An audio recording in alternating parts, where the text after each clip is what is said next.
성도 여러분 안녕하십니까? 2024년 6월 20일 목요 새벽 말씀 함께 나누겠습니다.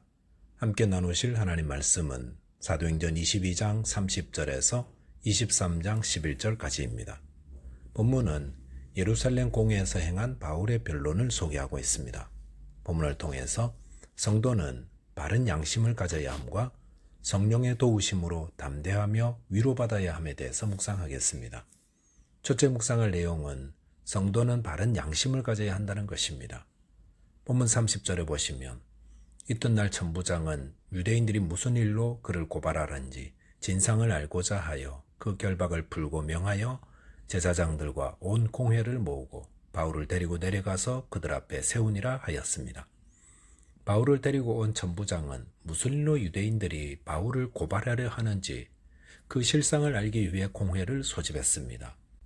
공회란 유대교 최고 사법기관으로서 천부장이 공회를 소집했다는 것은 바울이 연관된 이 사건을 종교적 문제로 보았음을 보여줍니다.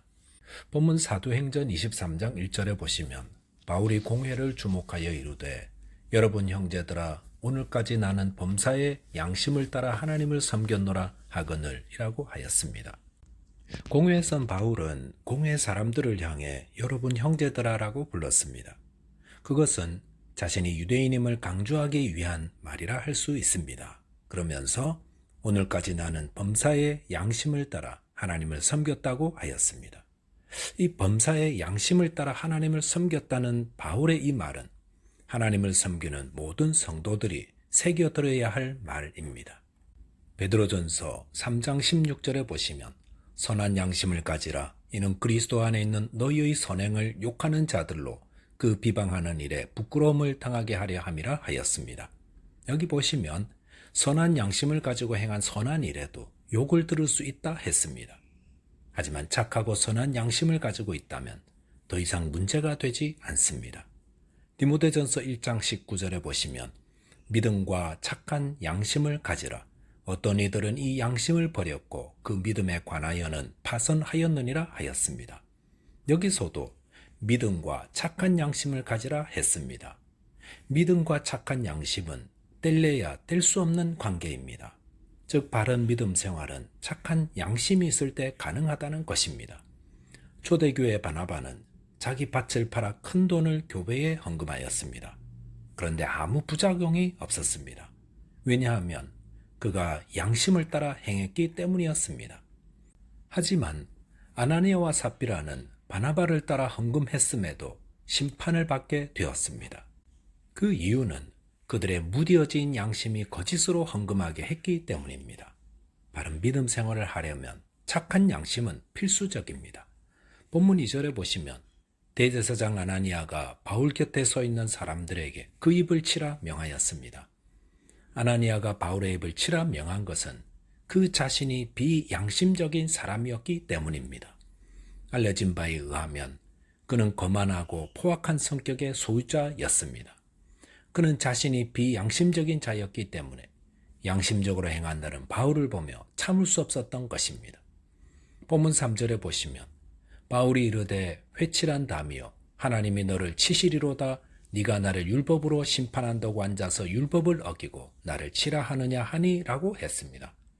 바울이 왜 이렇게 말한 것입니까? 그것은 아나니아가 율법을 어기고 있었기 때문입니다. 율법은 누군가가 범죄하면 두세 증인을 통하여 죄를 확정해야 합니다. 그런데 바울이 아직 변론도 하지 않았고 증인도 없어서 죄가 드러나지도 않았는데 단지 대제사장이 자기 감정을 이기지 못해 입을 치라 명한 것은 명백히 율법을 어긴 것이 된 것입니다. 이렇게 법을 지키지도 않고 자기 감정에 사로잡혀 불법적인 행동을 하는 것에 대해 바울은 회칠한다며 하나님이 치신다고 하셨습니다. 이 바울의 책망은 오늘날 저와 여러분에 대한 꾸짖음으로 받아들여야 합니다. 우리는 모든 일에 바른 양심으로 행하고 있습니까? 양심은 지켜보는 이 없어도 바르게 행하고 인도하는 마음의 재판관입니다. 그 양심이 바르게 살아있어야 바른 믿음으로 하나님을 섬길 수 있습니다. 저와 여러분이 오늘 행하는 모든 일에 바른 양심으로 행하시기 바랍니다. 이를 통해 부끄러워할 때 부끄러워하고 멈춰야 할 때 멈추는 바른 믿음, 바른 신앙인 되시기 바라겠습니다. 둘째로 묵상할 내용은 성도는 복음을 전할 때 성령의 도움으로 담대하며 위로받는다는 것입니다. 본문 4절에 보시면 곁에 선 사람들이 말하되 하나님의 대제사장을 네가 욕하느냐라고 하였습니다. 바울이 대제사장 아나니아를 꾸짖자 곁에 선 사람들이 그런 바울의 태도가 하나님의 대제사장에게 합당치 않다고 지적했습니다. 그러자 본문 5절에 보시면 바울이 이르되 형제들아 나는 그가 대제사장인 줄 알지 못하였노라 라며 급히 사과했습니다. 그러면서 너의 백성의 관리를 비방하지 말라는 출애굽기 22장의 말씀을 인용하였습니다. 여기 보시면 바울은 말씀의 사람이라는 것을 알 수 있습니다. 바울은 율법을 어긴 패역한 종교 지도자에 대한 분노가 있었습니다.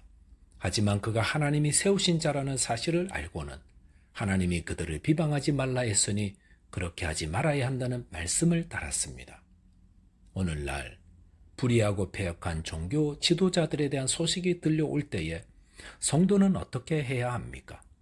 가슴을 치며 기도하되 하나님의 말씀을 거역하면서까지 그들을 비방하는 것은 바르지 못하다는 것을 알아야 할 것입니다. 본문 6절에 보시면 바울이 그중 일부는 사두개인이요 다른 일부는 바리새인인 줄을 알고 공회에서 외쳐 이르되 여러분 형제들아 나는 바리새인이요 또 바리새인의 아들이라 죽은 자의 소망 곧 부활로 말미암아 내가 신문을 받노라 하였습니다. 바울은 공회에 모인 자들이 사두개인과 바리새인들로 구성되어 있다는 것을 알았습니다. 그래서 자신이 바리새인이며 바리새인들이 가진 신앙의 특징, 즉 부활신앙에 대한 것 때문에 신문을 받는다고 외쳤습니다. 그 결과 본문 7절에 보시면 그 말을 한즉 바리새인과 사두개인 사이에 다툼이 생겨 무리가 나누어지니라고 했습니다. 그리고 본문 10절 보면 큰 분쟁이 생기니 천부장은 바울이 그들에게 찢겨질까 하여 군인을 명하여 내려가 무리 가운데서 빼앗아 가지고 영내로 들어가라 하니라 했습니다. 바울의 부활 이야기는 공회 안에 있는 사두개인과 바리새인들 사이에 큰 다툼이 일어나게 했습니다. 그리고 그 결과 바울의 신변을 걱정한 천부장이 바울을 붙잡아 그들로부터 떼내어 다시 영내 안으로 데리고 오게 했습니다. 여기서 한 가지 물어봐야 할 것이 있습니다. 바울은 왜 공회 앞에서 부활에 대한 이야기를 하여 공회가 분열되게 했나 하는 것입니다. 바울은 누구보다 유대교의 상황과 그 안의 갈등들을 잘 알고 있던 자였습니다. 그리고 자신이 부활에 대한 이야기를 하면 바리새인과 사두개인 사이에 갈등과 다툼이 일어날 것을 정확히 알고 있었다 할 수 있습니다. 그런데도 이렇게 이야기한 것은 혹시 위기를 모면하려는 계략이 아니었나 하는 겁니다. 하지만 바울이 일부러 상황을 모면하기 위해 그런 말을 했다고 볼 수 없습니다. 그는 양심을 따라 하나님을 섬기는 자입니다. 그런 바울이 어려운 상황을 타개하려고 사람들을 이간질했다고 할 수 없습니다. 그렇다면 왜 그렇게 했을까요? 아마도 그것은 바울이 공회에 있는 일부 바리새인들에게라도 복음을 전하려 했기 때문이 아니었나 할 수 있습니다. 즉 바리새인들이 자신들과 같은 바리새인인 바울이 왜 부활을 전하다가 핍박을 받는지 궁금증을 가지고 있다가 복음을 듣게 되지 않을까 생각했다는 말입니다. 그리고 이 말을 통해 주님께서 바울을 공회로부터 보호하셨다 할 수 있습니다. 바울이 공회가 사두개인과 바리새인들로 구성되어 있다는 것을 안 것은 공회에서였습니다. 그것은 성령께서 깨달음과 할 말을 바울에게 주신 것이었습니다.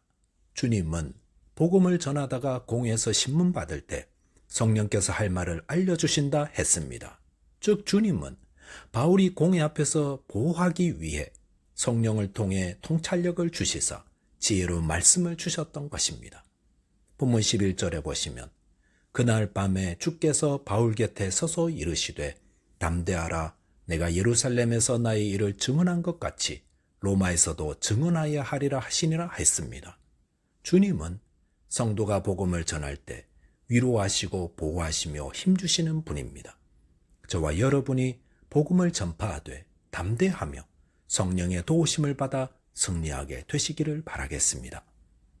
기도하겠습니다.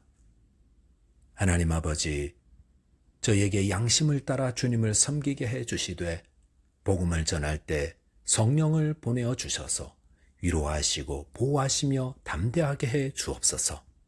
예수 그리스도 이름으로 기도하옵나이다. 아멘. 오늘도 믿음 안에서 승리하는 하루 되시기 바라겠습니다. 감사합니다.